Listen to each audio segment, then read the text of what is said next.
So maybe you found yourself this game called Orbit Industries, resource management based in space, and you've had a little trouble completing some of the scenarios. Well, I'm Kinetic Ghost, and I'm gonna throw at you a few tips that I think will help you on your journey to successfully completing any one of the scenarios offered in this game. All right, tip number 1. Always have more workforce than you actually need. There are a couple of reasons for this. The first is that more workforce is going to give you access to more research. And the second one is that when you build new modules, you'll never be understaffed and they will always immediately work. Tip number 2, prioritize the mission. Money becomes an issue the longer that you play, and eventually contracts will require you to build more expensive modules that also require more upkeep, and upkeep can get kind of tough to combat over time. So really make sure that you've always got the mission going if you can. Tip number 3 kind of follows this. Make sure that you always have a few contracts, at least 3 contracts active at any time, even if this means going out and building the necessary modules to make sure that you have 3 contracts always going. The reason for this is that most of these basic contracts give you 10 credits per turn upon completion. That's the average. Once you get 2 modules involved, it gets better than that, but you are going to be trying to balance out your overall upkeep per turn. So even here at the very beginning, with the upkeep at 5 credits per turn, if I have one project that's giving me 10 per turn, then it balances out to a net profit. Eventually, your upkeep will go up, like I was saying before, and you want to make sure that at the very least you build yourself a nice buffer for when times get lean and you can't actually research any of the contracts because, well, they require modules that you haven't finished researching yet. So my 4th tip is really dependent upon you, but I would suggest be organized with all of your systems.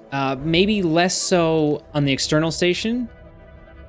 You don't need to be quite as organized, but at the very least in the abstract system layout, the initial layout they give you is kind of not good. I would suggest taking the pieces and moving them around so that you end up giving yourself sort of a central corridor for lines. This will ultimately just make it way, way easier to properly wire everything up in the long run. So that when you add new systems in, it'll be much easier to connect them up where they need to go and run the lines appropriately. Tip number 5 comes into play a little bit later on, but I can demonstrate it here. Let's say that I have a project available, but I don't have the modules for it yet. Specifically, maybe they're modules that I haven't actually researched yet, but I need it for a project. Well, I can click the X right over here to remove it, and if we have time moving again,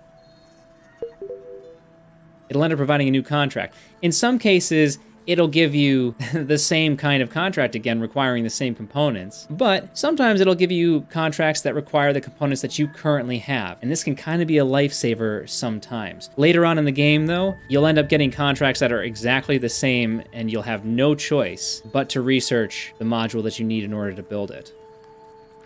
All right, tip number whatever we're on is to build the tier 1 version of support systems as often as you can instead of building the tier 2 version. Don't build a tier 2 resource module just because you have it. In some cases, it's just fine. The upgraded version of the tritium battery will be a solar panel, and solar panels don't require too many extra resources. There are some other things, however, like the upgraded version of the environment control that requires secondary resources in order to utilize it, and those secondary resources might be better spent for another module. Upkeep costs tend to be higher when you start going up in the tiers. And upkeep, as I've said, can become a much larger problem late game. So if you can sort of mitigate that early on, it will be to your benefit. And you might say, well, the reason to go and use a tier 2 item is because overall it's going to require maybe less workforce because it's more efficient. And instead of having so many modules with their error values, maybe you have less error overall by having a tier 2.